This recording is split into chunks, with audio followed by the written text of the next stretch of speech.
seperti yang dianggap ilegal. Menurut antum gimana? Oh, itu begini, dalam politik itu manuver itu biasa. Toh itu juga belum, masih SK penetapan calon kan masih belum. Jadi manuver ada sebagian, ada sebagian pengurus, dan pengurus yang lain itu sudah biasa dalam politik.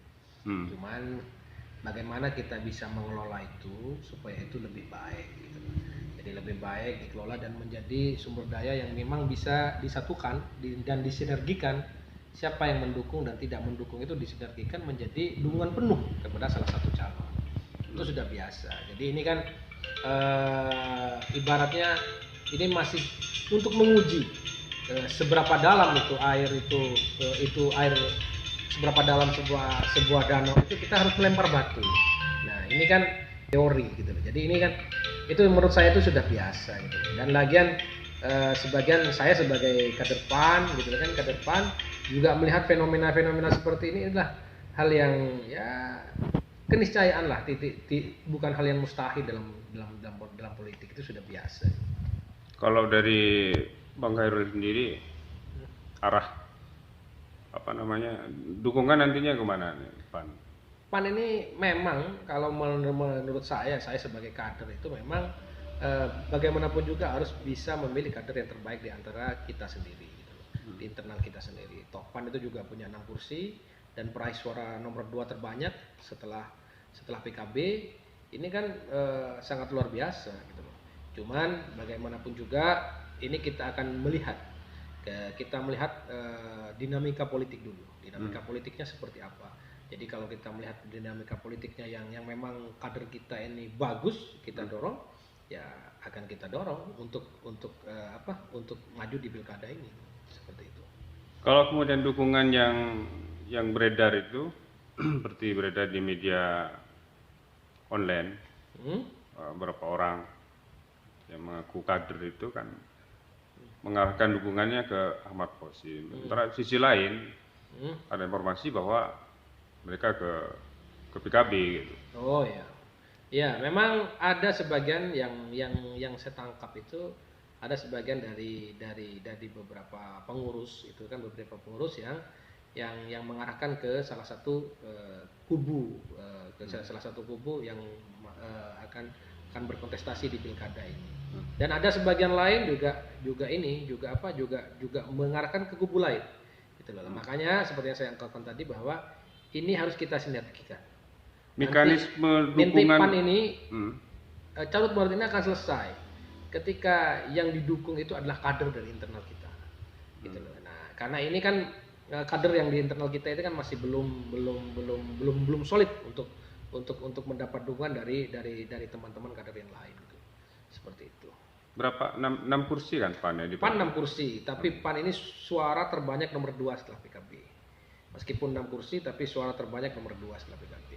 Artinya dengan melihat kekuatan PAN juga di Sumeneb itu, dengan memberikan dukungan seperti enteng-enteng saja katanya tidak sebanding sebenarnya. Ada nggak kemungkinan calon Cawagup misalnya Mas Hairul banding dengan yang sebelah itu? Oh, bisa saja. Dalam politik dinamika ini sudah biasa seperti itu. Jadi dinamika seperti ini, dinamika dualisme seperti ini. Tapi kita ketika kita sudah di dalam di internal kita solid gitu. Jadi kita tidak ada perbedaan, tidak ada perbedaan dukungan.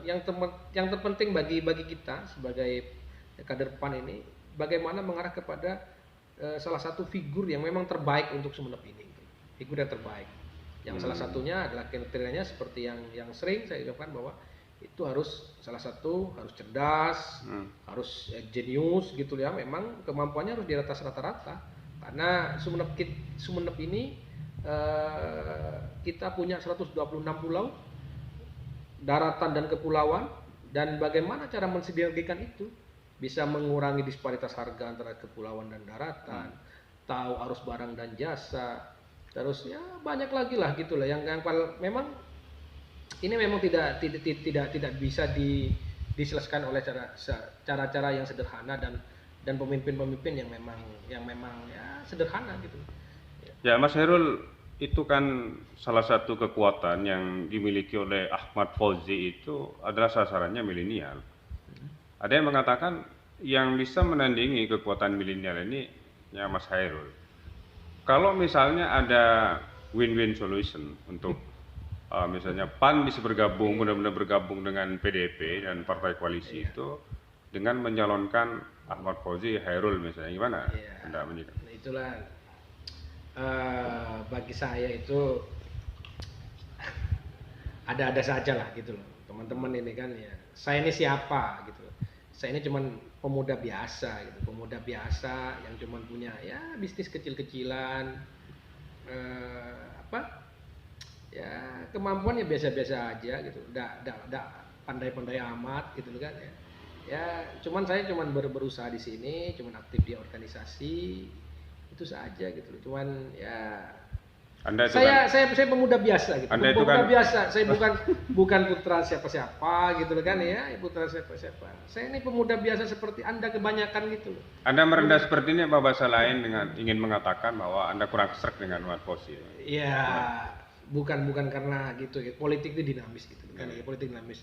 Siapapun dalam detik-detik terakhir bisa terjadi gitu. Kan ya. Saya bukan srek dan tidak srek, tapi ini adalah bagi saya gitu ya. Saya ini bukan siapa-siapa. Saya ini cuma sebagai pemuda biasa, seperti kebanyakan seperti anda ini gitu. Terkait dengan apa ada yang mendukung ke Ahmad Fauzi, kalau Anda memposisikan di mana ini?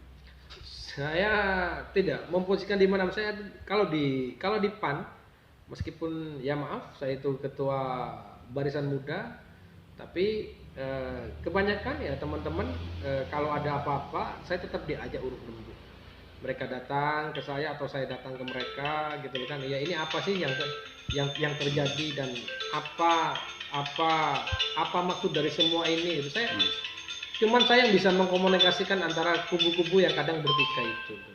Saya yang bisa mengkomunikasikan, saya yang bisa ada di antara mereka gitu, yang bisa memang mungkin benar juga apa yang dikatakan teman-teman itu, bahwa mungkin ada poros baru di PAN ini nanti yang bisa mengkomunikasikan antara dua kutub kepentingan ini gitu loh. Mungkin ada salah satu poros baru. Mungkin saya juga poros baru itu dari itu gitu loh. Clearnya kapan kemudian PAN akan menyampaikan secara resmi dukungannya? Insya Allah dalam waktu dekat ini, PAN itu sudah mengeluarkan SK surat penetapan calon gitu kan ya. Sekarang kan surat rekomendasi calon, nanti setelah itu baru ada SK penetapan seorang calon. Termasuk menentukan arah PAN di pilkada ini. Iya, nanti pasti, diputuskan secara resmi pasti diresmikan, karena bagaimanapun juga saya sebagai kader gitu kan, dari salah satu calon ini, dari beberapa calon ini kan masih belum ada yang memang main ke kantor PAN, ketemu dengan pengurus-pengurus. Nah, siapa kan masih belum ada gitu. Jadi bagi saya itu masih semuanya di atas awang-awang lah gitu loh kan ya. Ya, ada pesan terakhir mungkin ini, karena dengan munculnya gerakan yang mendukung Ahmad Fauzi, kemudian ditentang oleh kader PAN juga bahwa itu dianggap ilegal. Ini kan juga cukup menyisakan kegelisahan tersendiri kan. Ya, karena memang harus ada mekanismenya gitu loh, di sebuah organisasi ada mekanismenya bagaimana cara menentukan dukungan. Mungkin ada rapat harian dulu, terus diplenokan, terus habis itu baru diterbitkan surat rekomendasi bahwa orang ini memang didukung lah itu. Itu yang mungkin dipermasalahkan oleh teman-teman.